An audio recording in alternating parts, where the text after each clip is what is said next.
Salam Rahayu untuk teman-teman semua di sore yang hampir menjelang malam ini.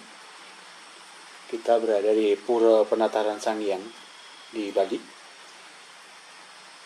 Pura terakhir perbatasan dengan hutan belantara di belakang sini. Jadi di pertemuan kali ini saya akan membahas request dari sahabat yang berdomisili di sekitar Candi Suko, ya, atas nama Mas Tony Harmoko. Nah, Mas Tony adalah salah satu dari wakil DPR di Jawa Tengah, kurang lebih begitu ya. Jadi pertanyaan dari sahabat yaitu Mas Tony ini adalah, perlukah kita untuk masuk hutan ya, atau gunung itu membawa cok bakal? Ya, cok bakal adalah sesuatu sarana untuk kita permisi kepada suatu tempat yang bersangkutan, yaitu hutan atau gunung tersebut. Perlu atau tidaknya? Itu ya pertanyaannya, perlu atau tidak? Kalau menurut saya itu sangat perlu. Jika itu diperlukan, itu sangat perlu. Jadi saat kita ke hutan atau gunung, karena pada masa lampau ya, apa yang diajarkan oleh leluhur-leluhur kita itu, gunung, hutan yang berisi pepohonan dan segala jenisnya, entah itu batuan, ada mata air, karena mata air itu berada di pegunungan, dan lainnya, itu adalah tempat suci yang sangat disucikan. Ada beberapa tempat di bumi ini yang disebut tempat suci. Itu ada yang disucikan, atau walaupun tidak disucikan, itu adalah sudah suci sendiri. Manusia perantaranya untuk menyucikan suatu tempat. Contoh suatu tempat yang disucikan oleh manusia adalah pura atau tempat ibadah lain. Pura begini adalah suatu tempat yang disucikan oleh manusia melalui sarana-sarana tertentu. Tapi kalau gunung, mata air, pepohonan yang besar-besar dan lainnya yang ada dalam hutan, walaupun tidak disucikan melalui perantara manusia, tempat tersebut sudah menjadi tempat suci. Jadi menyambung dari pertanyaan sahabat tadi yaitu Mas Tony, itu memang perlu untuk kita membawa cok bakal ke dalam hutan, karena hutan, gunung, mata air yang sebut saya tadi itu adalah tempat suci yang tidak perlu lagi disucikan melalui perantara manusia. Lantas apa dasar dari kegiatan ini? Apakah kita itu melalui pedoman tutur yang diwariskan oleh leluhur-leluhur kita, atau memang ada catatan tertulis yang kita diwajibkan untuk memuliakan gunung, hutan, mata air, pepohonan dan lainnya yang ada di dalam hutan pegunungan tersebut? Jawabannya adalah ada sastra tertulis mengenai ini. Walaupun kita juga dibekali oleh leluhur kita melalui ilmu tutur, yaitu ilmu yang dituturkan turun-temurun dari masa lampau hingga ke sekarang. Lantas apa? Lontar apa? Tamra apa yang kita dibekalkan untuk kita pada masa lampau supaya kita memuliakan tempat-tempat tersebut oleh leluhur kita? Apa saja lontar tersebut atau sastra tersebut? Sastra yang terus dalam lontar mengenai permisi, yaitu bagaimana kita mengaturkan cok bakal kepada hutan, gunung, sumber mata air, pepohonan, dan lain-lainnya yang ada dalam hutan. Itu salah satunya adalah lontar Paridana Isworo Paridono Isworo, ada itu. Jadi bisa dibaca dari belakang, Paridono Isworo atau Isworo Paridono. Isworo Paridono lontar ini adalah lontar bahasa Kawi yang ditulis sekitar abad ke-5, jadi sekitar tahun 500-an, ditulis di suatu pasraman di Trogati namanya, yaitu di Gunung Wilis di Kediri. Lontar Isworo Paridono yang mengupas bagaimana kita diwajibkan untuk permisi, untuk mengaturkan sarana permisi kita kepada suatu tempat yang sangat disakralkan, yang sudah suci walau tidak disucikan. Itu adalah sesuatu tata krama.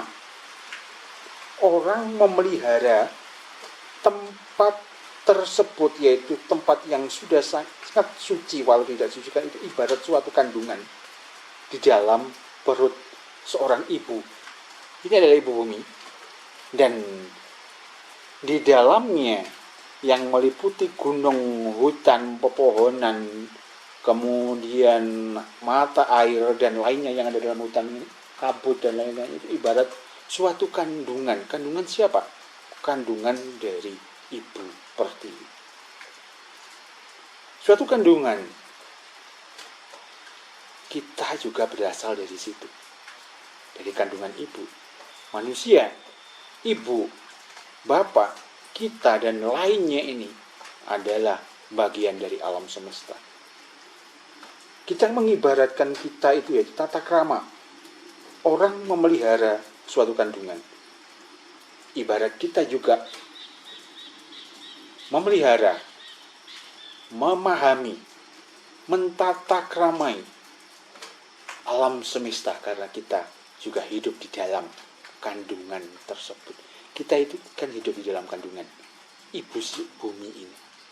Ini ibu bumi. Kita hidup di dalam kandungan. Kandungan siapa? Saya ulang lagi, kandungan ibu bumi. Yang di dalamnya juga ada pepohonan, ada kabut, ada gunung, ada mata air, ada rintik hujan begini, dan lainnya yang menyokong kehidupan ini. Tata krama pada diri yang sedang hamil, ibarat itu ibu bumi yang sedang hamil. Di sini disebutkan proses upakara atau upacaranya mengenai kehamilan seseorang wanita atau ibu. Itu pertama-tama, yaitu ibu bumi, wanita yang sedang hamil tersebut, hendaknya kita utamakan, kita sayangi. Kalau kita melihat ibu hamil, seorang hamil, wanita hamil, kita harus menyayangi, harus menuruti apanya, dan jangan diganggu emosinya, kan gitu. Sama seperti cok bakal yang kita bawa, itu adalah simbolisasi bahwa kita menyayangi ibu bumi yang sedang mengandung tersebut.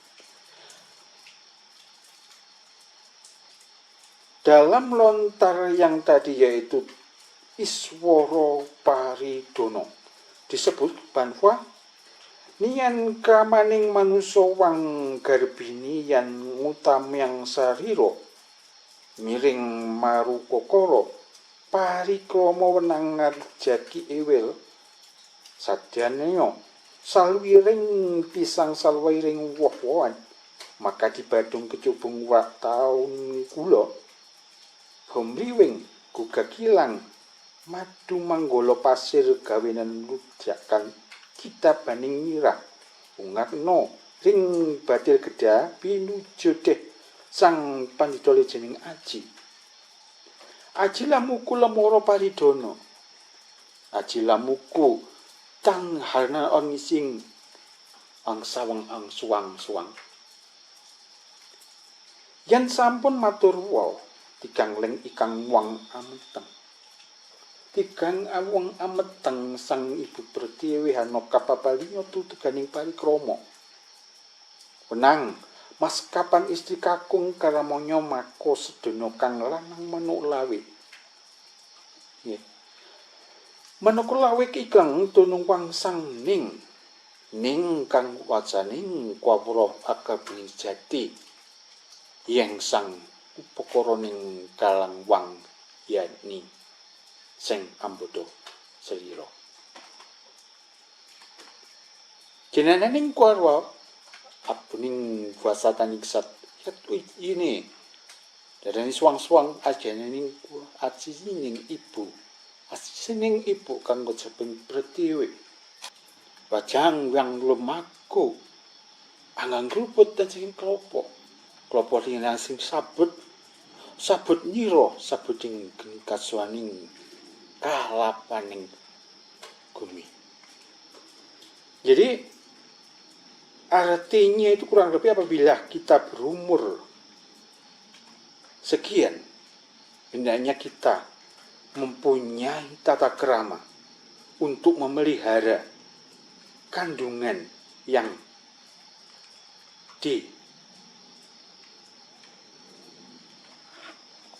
ditampilkan, yang diwujudkan dalam alam sekitar kita. Jadi artinya begitu ya. Jadi saya pakai bahasa yang sederhana. Semua kita memakai bahasa aslinya, kawi langsung diterjemahkan itu akan susah dimengerti. Jadi saya buat bahasa Indonesia yang mudah dimengerti maksudnya.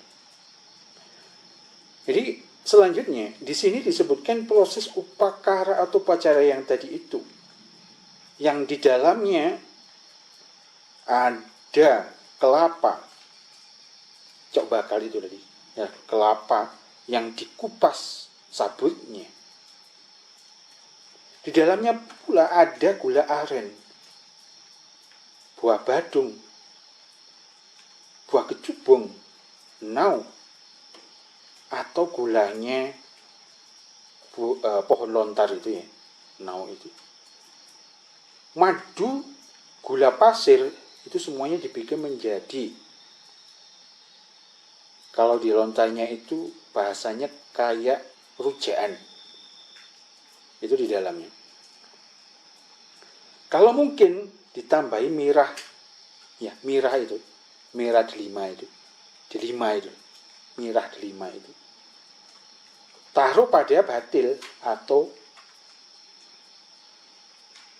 kelapa yang tadi itu dari ya, tempatnya yang kelapa itu dipotong separuh, kelapa yang sudah tua, ya, yang ibarat sudah mau melahirkan, tua yang jadi janinnya di dalam itu sudah bentuk. Jadi ini ibaratnya itu dibuat seperti kelapa yang sudah tua, yang hamil yang sudah tua, kayak begitu. Yang terbuat pada tempat tersebut dipotong separuh, benda-benda tersebut yang tadi itu seperti gula dan lain-lainnya yang saya sebut itu dimasukkan ke dalamnya. Kemudian dipujakan atau dimantrakan, ya bahasa kasarnya itu. Artinya begitu. Istilahnya itu dihaturkan. Nah, dihaturkan kepada sang Iswara Paridana. Iswara Paridono Iswara, yaitu beliau yang menjaga pintu masuk ke dalam hutan tersebut. Apabila sudah kita di dalam hutan, ya sudah di dalam hutan, kita ibarat di dalam kandungan intinya. Ya, kita sudah ibarat di dalam kandungan intinya. Saat itu kita melakukan suatu kegiatan atau upacara yang ditempuh atau dilakoni setelah tiba saat proses itu tadi, ya, disebut dengan pesakapan. Ya, di lontar itu disebut dengan pesakapan. Jadi kita itu harus membawa cok bakal itu dua. Pertama kita masuk ini dipersembahkan kepada Iswara Paridono Iswara itu tadi, Sang Hyang Paridono Iswara yang menjaga pintu masuk ke hutannya ini, tempat ini. Dan yang kedua, cok bakal itu kita persembahkan suatu upacara, ya upacara kecil ini, upacara kecil yang disebut dengan pesakapan. Sarana utama yaitu tadi sama seperti yang saya sebut tadi itu, tetapi ditambahi dengan benang sebutnya benang lawe, ya. Benang lawe kayak sumbu kompor, ya. Itu penambahnya diikatkan kepada kelapanya. Nah, gunanya apa? Itu adalah simbolisasi, diikatkan kepada ibu bumi, perut ibu bumi, si kandungan.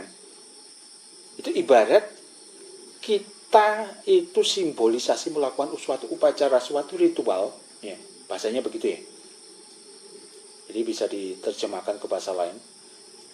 Suatu upacara atau ritual yang melalui upakara, yaitu cok bakal tadi itu, yang isinya seperti yang saya sebutkan tadi, tetapi ditambahi dengan ikatan di benang lawe di kelapanya di luarnya. Itu ibarat kita itu puja atau memuja atau memujakan supaya alam semesta itu erat, terikat terus begini selamanya, ya. Terus begini selamanya, tak lekang waktu, tak lekang zaman. Semoga tidak berubah. Tujuannya kita adalah itu, supaya alam semesta ini tidak berubah, tetap begini, tetap lestari.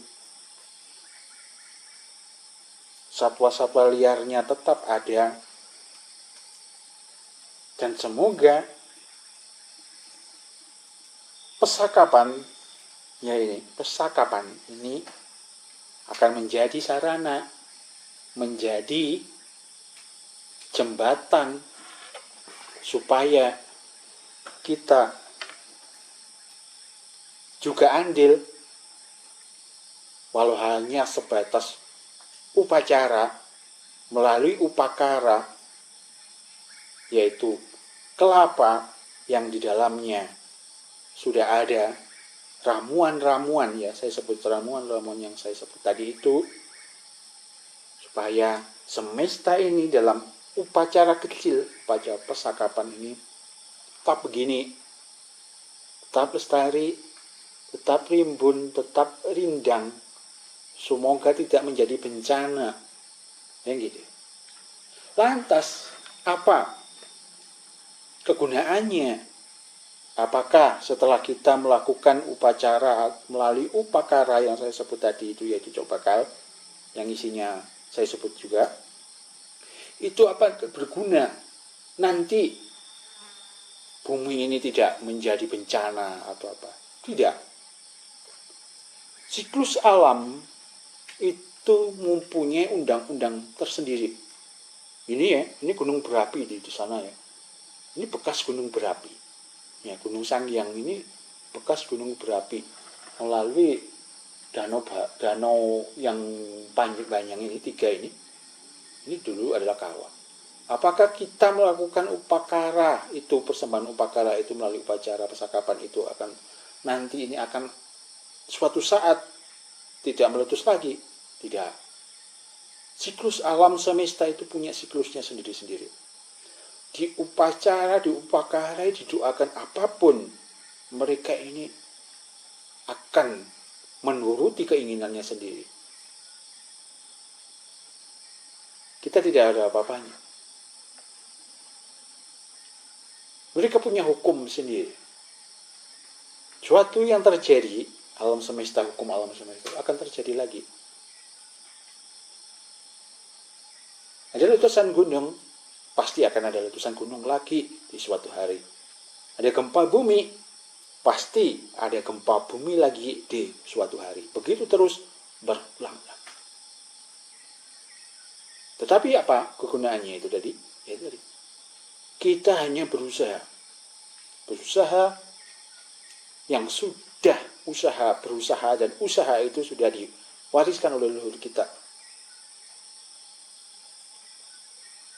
Kiranya kita itu menjalankannya. Tradisi ini terus kita jalankan. Kalau kita tidak jalankan, ya putus. Semua itu dari hanya harapan dan menghormati. Apapun yang terjadi di alam semesta, kita akan tetap menghormati. Kecuali kalau kita sebagai manusia yang melakukan tindakan-tindakan perusahaan dan lainnya, itu berbeda. Tetapi kalau memang alam semesta yang membuat perusahaan, ya kita harus menghormati. Semua meletus gitu gunungnya, ya kita tetap harus menghormatinya. Jadi tadi sarananya itu apa yang kita aturkan itu sudah penghormatan, ucapan penghormatan. Apapun yang terjadi di dalam alam semesta, kita akan tetap menghormatinya. Karena bagaimanapun juga alam semesta, tidak ada satupun makhluk hidup yang bisa membendung alam semesta. Kita hanya nurut.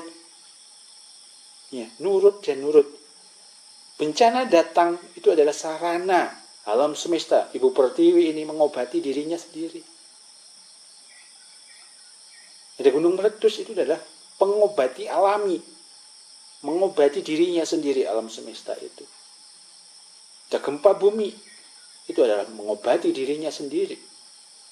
Ya bumi itu. Jadi bumi itu walaupun welas asih menghidupi kita ya, kita tidak bisa dipungkiri walaupun zaman semodern apapun, tetap yang disebut modern itu mengambil dari alam semesta. Tidak ada yang di luar itu. Ibu bumi menghidupi kita, semuanya manusia dan makhluk hidup lain. Tetapi ibu bumi juga kejam dan tidak terikat dengan hukum dosa. Kalau ada bencana alam, meninggal ribuan, ibu bumi juga tidak terkena sanksi dosa. Itu sangat kejam. Tetapi kita sebagai manusia, yaitu saya balikkan lagi, sarana kita masuk ke hutan belantara, ke hulu sungai, ke gunung dan lain-lain dengan memakai cok bakal 2 tadi itu, kita hanya ya dalam tanda kutip hanya kepermisian, kewelas asian, itu saja penghaturan. Kita ingat akan Ibu Pertiwi. Apapun yang terjadi pada Ibu Pertiwi, kita akan tetap menghormati. Kecuali kalau ada tindak dari manusia, yaitu perusahaan dan lain-lainnya yang dilebapkan oleh manusia, itu berbeda. Jadi gitu sahabat semua, sarananya, khususnya kepada Mas Tony, itu tadi sangat penting. Kalau kita masuk gini, nyaman. Ini saya sendirian, nyaman sekali.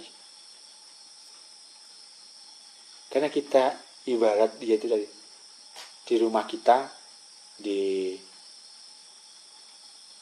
ibu bumi, di dalam kandungan ini, di alam kita, di rumah kita, bahwa kita pulang, kan gitu sekarang. Dan kita aturan dengan cok bakal itu tadi, 2 itu tadi. Dan kita akan diterima nyaman di sini. Kalau sudah begini males pulang. Tapi sekarang matahari sudah mau tenggelam. Saya harus pulang karena motornya itu jauh di sana tuh, lampunya kurang terang, nanti bingung mencari jalan. Jadi begitu, terima kasih. Semoga ada jodoh, ada waktu untuk kita bisa membahas pertanyaan-pertanyaan dari sahabat-sahabat lainnya. Terima kasih dan sampai jumpa di lain kesempatan.